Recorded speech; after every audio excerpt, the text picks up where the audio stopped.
Welcome to Counter-Strike 2 Mapping Academy. I'm Sammy Chimona Hihi Alayubi from the Eagle One development team, and I'm excited to go over how to make a map for Counter-Strike 2 from start to finish.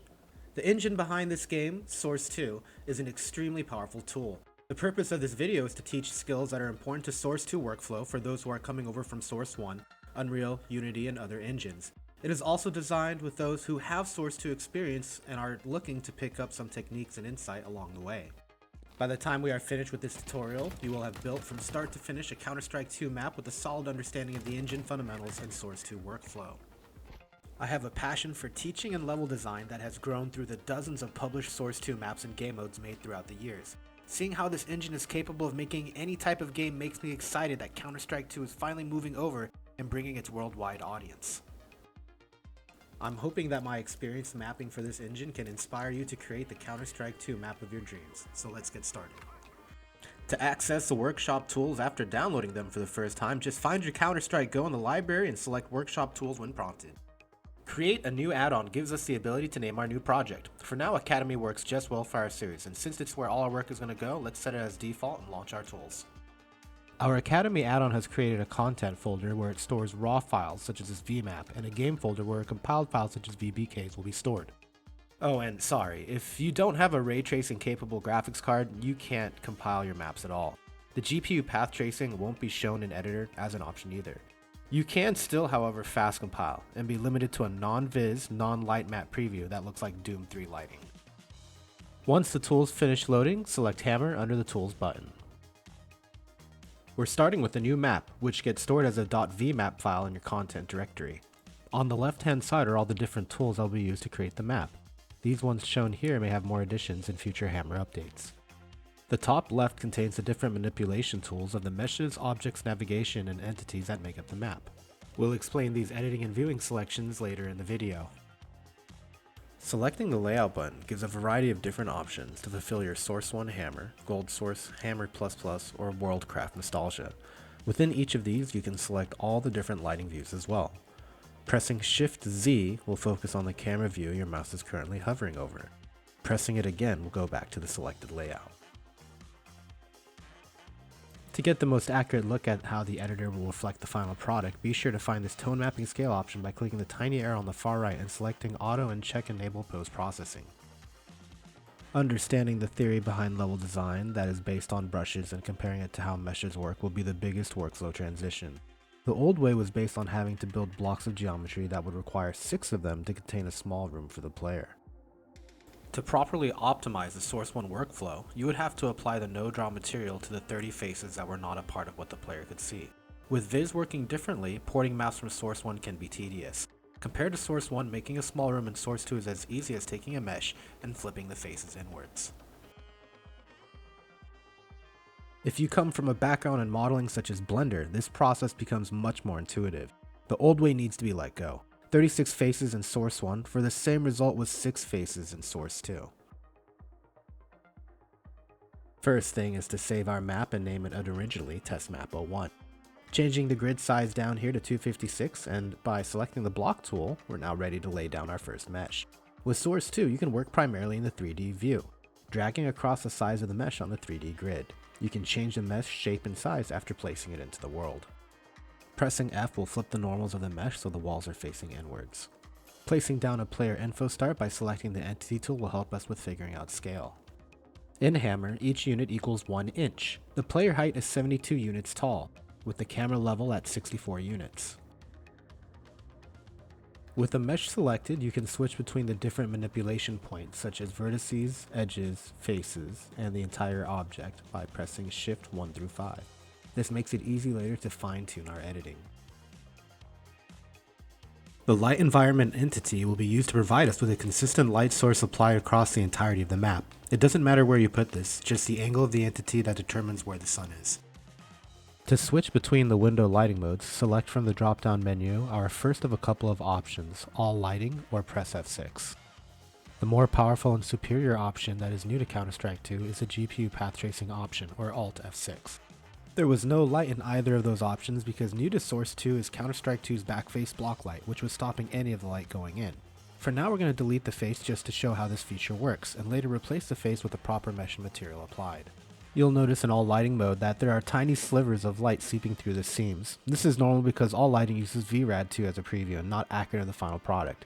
Going to the new GPU path tracing view will give you a near perfect replication of what the final compile will look like. This is a massive change to Source 2 and eliminates the guesswork of how baking and light maps will compile. Press Ctrl Z to undo deleting the mesh, and instead, with it selected in face mode, browse through the materials and search for the skybox material. Selecting this and pressing Shift T will apply the material to the selected faces. I'll explain why this affects Vis later. To hide all the tool materials and entities, press Shift O to hide and unhide them. Back in the material editor, let's get some proper dev tool materials. It wouldn't be a source block out without some orange and gray. We can double click on the mesh to select all the faces in it, and holding Ctrl, click to deselect the floor and sky. Apply the textures with Shift T, and then by clicking Align to Grid, use each of these squares to eyeball every 8 hammer units. This particular layout is going to have orange walls and gray floors. For our first hallway, select these two edges and press V to make an edge cut. We press F to bevel the edge and can now move each edge individually by pressing T to go into transform mode. When we have made the edges of the hallway wide enough on each side, we can combine the two faces next to each other by selecting them and pressing backspace. We can add cuts to our faces by selecting the face and pressing Shift X to go into clipping mode. Make sure to select to keep the faces, and now drag a line across the face where you want to make your cut. Press Enter for a single cut, or space if you want to make multiple cuts. Holding down Shift with the hallway face selected and pressing T to be in transform mode, drag the arrow to extrude the face. This method of mesh creation will be our bread and butter in Source 2 Hammer. Let's find the quad slice tool under faces options to show another method to create a hallway. With the adjacent wall face selected, adjust the number of X and Y cuts and click slice to prepare another face to extrude. We want to make sure that the height of these hallways are at least 128 units, preferably 144 to 160 for proper scale. With the 2D view from top helping align the grid, we're going to press Insert to go into pivot editing mode and move the pivot away from the center of the face. Pressing R to go into rotation mode and holding Shift to rotate the face along with the new pivot alignment, we can just go ahead and with one rotation press Shift G to repeat the last action until we complete the 90-degree arc. This third hallway I'll show another technique. This time it's going to require a little bit of prep work. I'm going to make clips into the floor face and wall face at the same time by selecting them and pressing Shift X. Dragging the tool and pressing space to make cuts, we have now created a scaffold to use for this next part. One tip is you can use the clipping tool to align with other cuts on the grid as well. For this, we're going to need to remove the lower face of this cut wall by selecting the face and pressing delete. With the edge selected, find the edge arc tool or press Y to create an arch. You can adjust it by dragging the pivot points around and pressing enter to set it in stone. Double clicking the edge will select the loop, which was made possible by having the floor clips we made earlier. We are going to extrude using open edges. And like earlier, by pressing Insert, we can adjust the pivot point of these edges. Lowering the angle allows us to create a much smoother rotation than the previous hallway with these arches. So that's 3 separate hallways made 3 separate ways. There is never just one way to manipulate the meshwork. Let's give this hallway a little more variation in architecture. Double click on the edge to select the loop, and then click on Bevel to bring up the toolbox where you can change the properties. Here we go for a simple bevel to complete the hallway. We're going to use the scale tool for the next few parts. Taking the hallway and shift extruding the appropriate length, we will push out the walls holding shift and scaling horizontally outwards. Holding Alt, Shift, and double clicking on a face will select all the adjacent planar faces. Let's give the room a bit more elevation to keep consistent with the other heights of this map. Creating this next room will be a bit trickier because of the beveling. With these angled adjacent walls, extrude out and then press E to go into scaling mode and horizontally pull the walls in together so they now line up vertically. Holding down Shift and right-clicking on a face will grab the face into the active material slot. This allows us to add the skybox material to the ceiling quickly. For this next room, I will select this loop by double-clicking the open edge and deselecting the bottom edge by holding Ctrl and clicking it. Press Insert to adjust the pivot point to the floor plane, and then press E to scale out, and extrude holding Shift and dragging the vertical plane outwards. Now I'm going to deselect the edges that aren't part of the arc, and then flatten these by pressing E and using scale on the vertical axes. The rest of this room is made extruding out the walls and using the 2D view to make sure it is aligned. Ideally, you want to build major meshwork on the grid with units of 8. Selecting 2 edges and pressing B will bridge the edges with the new face. Clicking on the face and pressing Alt-Shift, then right-clicking on another face will apply that material in UV to the selected face. These hallways are really dark, and for Counter-Strike 2 competitive play, visibility is a major factor. Select every other face by holding down Shift and clicking them. With our grid size set to 16, hold down Shift and press up to extrude all 3 faces upwards. Grab that skybox material as we showed earlier and apply it with Shift T. We can immediately see how the skybox casts light down from those faces. For this section, we can continue to make edge cuts, which will always cut in half the face between the 2 edges. Apply the skybox material and preview with GPU path tracing. For this final hallway, the use of models will come in handy. One way to access it is to open up a floating window and switch the tab to the asset browser. If you have multiple monitors, it helps to have this window on one of them. Search for the word light to filter out the available models. We're going to dock this asset browser into the editor to keep consistent throughout the series. Dragging a model into the view, we can reset its position and rotation by pressing Ctrl and numpad 0. This allows us to line it perfectly to the ceiling. Add an Omni light from the entity list by clicking on the light bulb of the model we just placed down. With Counter-Strike 2 GPU path tracing, we can modify the Omni light properties directly on the view screen or through object properties. These new Omni 2 lights, as well as all the lighting entities, will have their own video that goes into much more detail. For now, we're just getting down something that we can later refine. In object mode, with the model and light entity both selected, hold down Shift and drag a copy of the selection to the opposite side and middle of the hallway, making sure the light spread is consistent. Don't worry about how these look for now, we will mass modify them later. Let's make sure the other ceilings have the skybox material applied to it. For this missing face, we can add that in by selecting the loop and pressing P to fill it in. We have to add connecting hallways between the 3 mid rooms, and we're going to do that by clipping across all of the faces that will connect them. Similar to earlier, we're going to select all the faces, clip the width of the hallways, and then delete the faces between them. Now comes the stitching part of the process, selecting edges and bridging them together with B. Once the floors have been connected, we can easily extrude the wall edges upwards and then bridge a ceiling.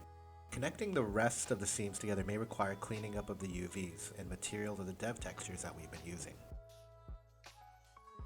With the entire mesh selected in object mode, clip out the half of the connecting hallways. For the sake of time and keeping things symmetrical, we are going to set up a mirror for the map, and this is the midway point. With the meshes selected, press Ctrl F and drag a line to mirror the mesh. Press enter to finish the mirror, and immediately let's clip the hallway length of the terrorist side down, since they should have a shorter distance to the bomb site targets.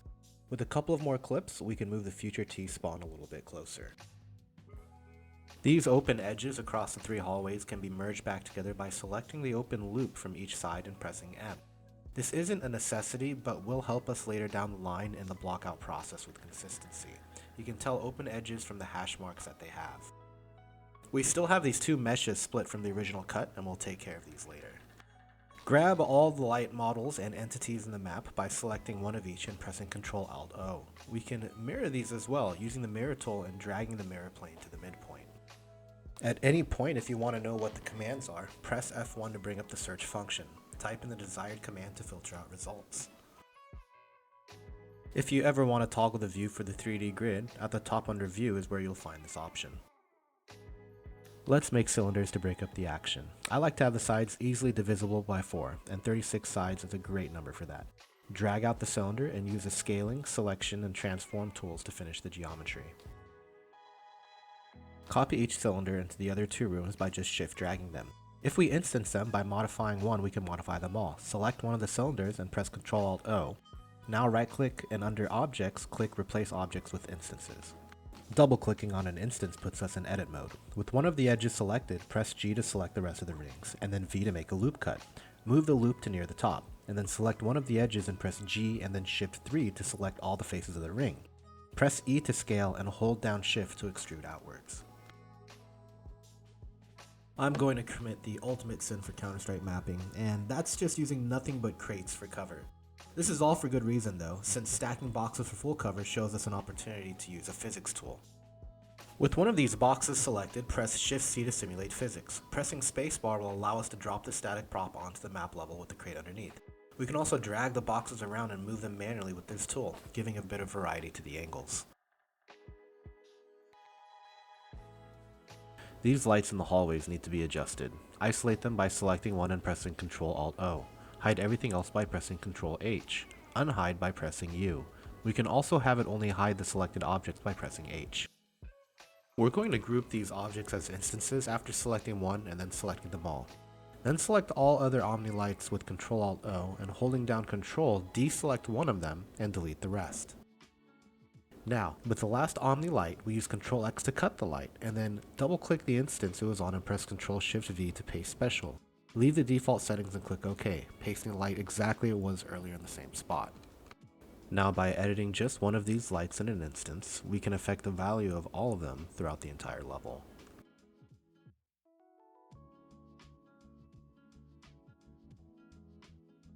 On the longer hallway side, select the CT spawn point in the entity list and place down one. Rotate it to face towards the middle, as where they face does determine the direction in game. Make a few copies of the spawn, ideally having about 16 spawn points spaced 128 units apart from each other and the wall.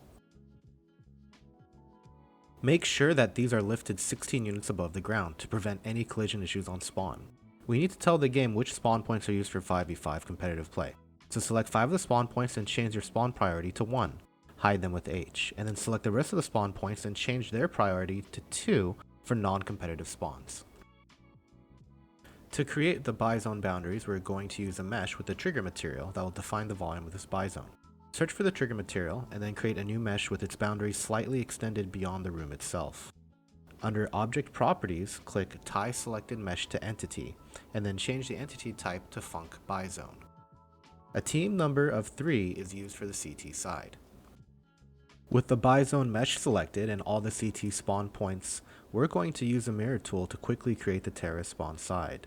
Adjust the mirror plane to correctly align the entities and press enter. With all the CT spawn points selected, let's hide everything else so we can easily select just the entities we want to modify. Change this group of entities to Info Player Terrorist. Note that all the competitive spawn point values are kept. Change the terrorist func byzone to a team number of 2, and we're all set. To create bomb site A, we create a new mesh with the trigger material, and tie this to an entity called func bomb target. The first bomb site created will always be bomb site A, and the second will be bomb site B. Without any idea where to go, we need to toss in some overlays to direct players to the bomb sites. In the asset browser, find the tab Overlays and search for Bomb to filter out A and B targets. Drag and drop the overlay into the 3D view, and rotate and scale it into its desired location. With some arrows to point out the direction, we're almost finished. If we want to mirror an overlay, we can. It will also mirror the image in that overlay as well. With the overlays for the terrorist side finished, we can copy and rotate them to the other side so the counter-terrorists also know where to go. We didn't mirror these because it would have made the letters backwards. To highlight the bomb site area to the player, we're going to add overlays that match the boundaries of the trigger mesh. The next set of entities involve the team selection, introduction, and winner screens. This can be done in the playable space of the map or anywhere you want to place it. For this video, we will create a separate part of the world just for these entities. This separate area will carry the same consistent measurements and dev theme of orange walls and gray floors. For our first entity, search for Counter-Terrorist Team Intro in the entity list and place down where you want the view to be based on the camera model shown. For now, just copy the entity and rename it to quickly add more to the map. Rename this one to Terrorist Team Intro, and find an angle that gets their best side. The next entity is for the winning team, who get to flex on the losers, with the entity End of Round. And the last entity for these Polaroid moments is a team select entity that requires a little bit more space. Each team should get their own ride to make their stance a little more menacing. Our CTs get a nice compact car they rolled through in, opposite of this decked out sedan that the terrorists strapped into. The winning team ends up with this blazing station wagon. For this final piece during team select, we have the back of a lift that has been buried into the ground with some physics magic. Let's give these cars a fresh paint job by selecting them and in Object Properties selecting Color. You can use the color picker to try and match them, but the color red seems to be in style. Continue to tint the remaining collection of vehicles, adding color to your map and editor palette favorites as you go along. Our cube maps and light probes will be placed down in an entity that combines them called Combine Cube Map and Light Probe Volume. Place one from the entity list into the map and make sure that the circle entity is about 64 to 72 units above the ground, where the player's eye level will mostly be. You can press insert to manually move this around if needed. Enclose the boundaries of the volume into the room itself. This tells the engine where to calculate the light maps and where to project the cube map to. You should try to have one of these combined light probe cube map volumes in each room or hallway, centered as much as possible. It is okay to overlap them slightly, and better to overlap than underlap. Counter-Strike 2 now blends the cube maps along the edges to make the transition appear seamless. This is one of the most tedious tasks doing this correctly, since each room and hallway will be unique in its setup. The easiest but worst quality solution would be to place one giant cube map for the whole map, which can work well for testing until the end, when you will want to make sure to go back and optimize them. If we merge the mesh splits in the ceiling of these three mid rooms, we can expand the skybox upwards to be able to fit a combined light probe cube map above the central cylinder. This is one approach to having this architecture, where the light probe would otherwise be trapped inside a mesh. The alternative approach would be to split up the room into quadrants and place a combined light probe cube map in the middle of each. The reason why we merge the open edges is to make sure the extrusion up doesn't contain the split end face extrusion that would go with it. If you know the layout and measurements will allow for it, you can always copy over combined light probe cube maps and then adjust to each dimension to speed up the process.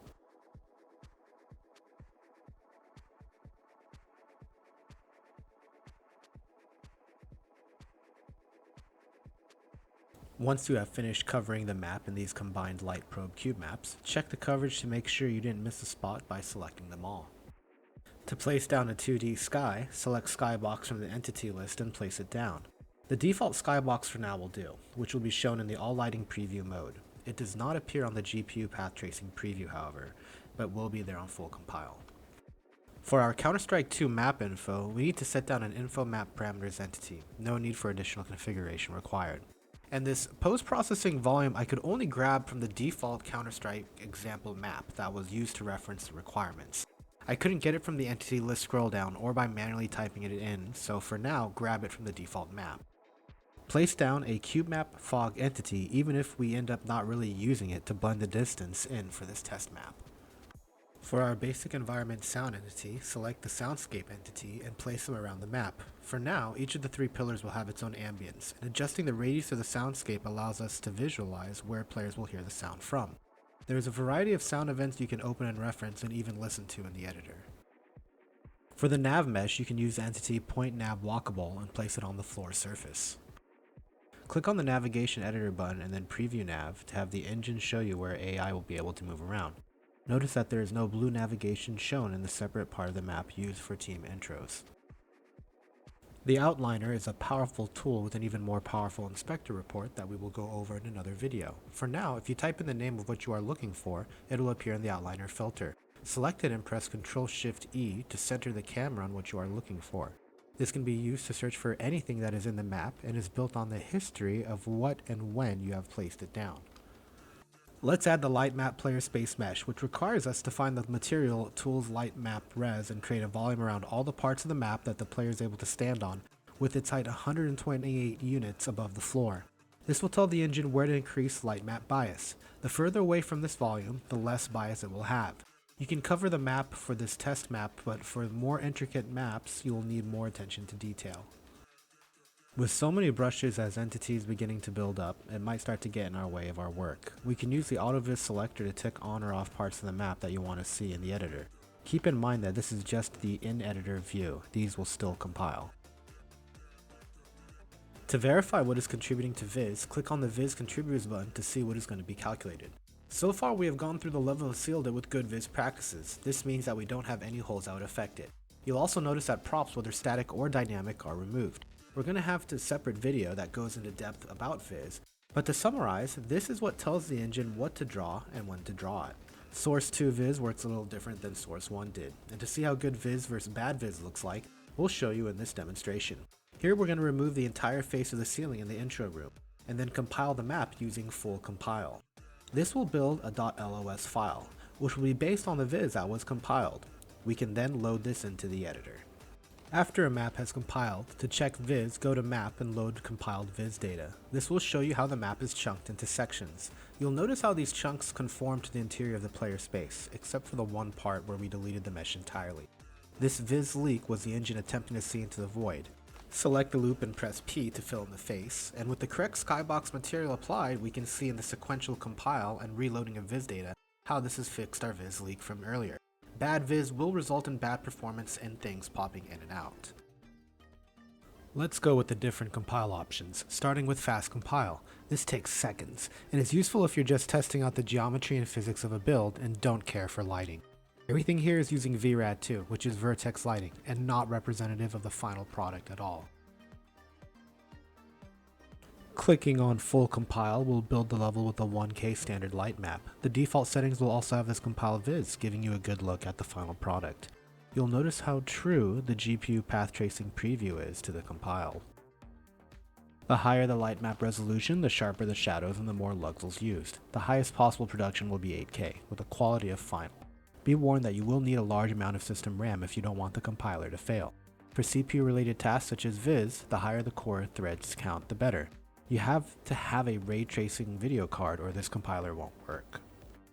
What this compiler is making is a VPK file that is a zip file containing all the info for the map in your game folder. Once the compiler is finished, enjoy the world that you have created and step into a shootout with some bots. Grenades will go through the skybox and remain in the level of play. If you have set up the navigation mesh entity correctly, bots will be able to move around the objective points, work together, plant the bomb, and defend it. The next steps after this would be to refine the gameplay before beginning an art pass. And that's it for our first Counter-Strike 2 Mapping Academy tutorial. I'm Sammy Chimona Hihi Alayubi. I hope you enjoyed this video. Like, comment, subscribe, and support us by following the link to our Discord.